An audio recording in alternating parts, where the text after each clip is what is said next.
तहसीन, आपने पूरी बात सुनी। सलिल भट्टाचार्य जी पूर्व एसपी रह चुके हैं बंगाल पुलिस के, दशकों का उनका टेन्योर है। मतलब सोचने पर मजबूर कर दिया कि पश्चिम बंगाल में क्या चल रहा था। पुलिस कहीं एग्जिस्ट ही नहीं कर रही थी, एक अजीबोगरीब रूल चल रहा था वहां पे।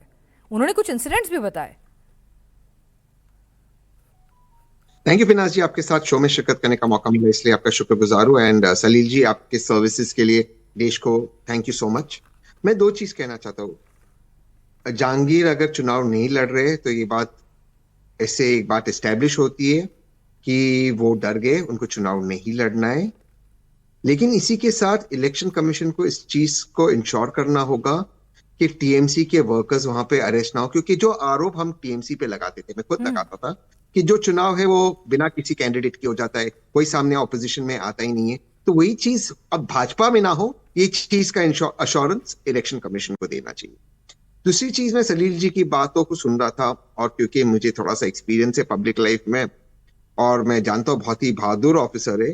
ये बात ठीक है, अब सलील जी टीवी पर आकर दोष दे रहे एक पॉलिटिकल पार्टी को और उस वक्त की सरकार को, और कह रही सरकार गलत थी। पर सर, अगर आप पुलिस फोर्स में थे तो जो लोग इस तरह की गैर कानूनी हरकतें कर रहे थे या जो आदेश मान रहे थे जो गैर कानूनी है या संविधान के खिलाफ, वो तो आप ही के कलीग्स है।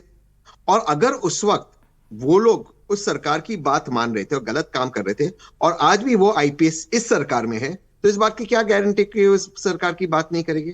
सर ऑनेस्टली मैं आपकी बहुत रिस्पेक्ट करता हूं सर, लेकिन आपने सारा आरोप टीएमसी पे डाला। मैं उस पर कोई, मैं ना टीएमसी को बचाव में आऊंगा, मैं टीएमसी को पसंद नहीं करता हूं। लेकिन जो आपके ऑफिसर्स थे, आपके कलीग्स थे जो इस तरह की हरकतें कर रहे थे, अगर वो लोग थे, आप उनका नाम लीजिए। वो लोग वर्तमान में सरकार में कितने आईपीएस चले गए, कितने सर्विस कार्डर के ऑफिसर्स चले गए। तो ये चीज भी तो जरूरी है सर देखना आपकी तरफ से। आप उनका नाम लीजिए। ठीक है। आप बताइए कि इस फलाने एडीजी ने, इस फलाने आईजी ने मुझे ये आदेश दिया सरकार के इशारे पर, तब मैं भी मानूंगा कि ये गलत है और उस अफसर को वर्तमान सरकार हायर नहीं करेगी या अच्छी पोस्टिंग नहीं देगी या साइड पोस्टिंग देगी। सरकार पे डालना, टीएमसी पे डालना, आज इनके खिलाफ कोई कैंडिडेट नहीं है भाजपा के खिलाफ। क्या ये लोकतंत्र की जीत है? मैं जहांगीर के पक्ष में नहीं बोल रहा हूं, मैं मानता हूं जहांगीर एक नंबर का लफंगा है। पीना जी, मैंने आपके शो पे कहा था, जहांगीर जैसे लोग, शाहजहां शेख जैसे लोग, वो हुमायूं कबीर जैसे लोग, ये सारे लफंगे हैं। लेकिन पीना जी, मैं आपसे एक सवाल पूछना चाहता हूं। वो लफंगा हुमायूं कबीर जो अभी विधायक है, बाबरी मस्जिद बनाना चाहता था, क्या भाजपा ने उसको क्यों अरेस्ट नहीं कर रही भाजपा?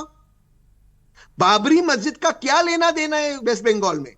क्या है वहां पे बाबरी मस्जिद बनाना है? आप मस्जिद बनाइए, मस्जिद बनाने से कोई आपको रोक नहीं सकता। बाबरी मस्जिद क्यों बनाना है? उस लफंगे को क्यों अरेस्ट नहीं करती है?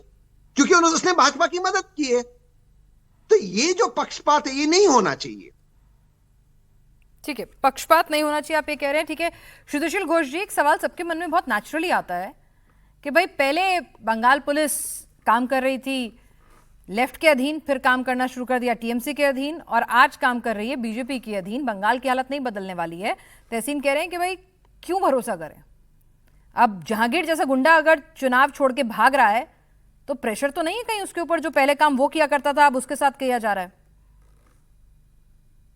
जी, हमारा बंगाली में एक कहावत है कि गरीबेर कथा बासी होले मिष्टी है। मतलब गरीब जो है ना, उसके बात अगर पुरानी होते हैं तभी मीठी होते हैं।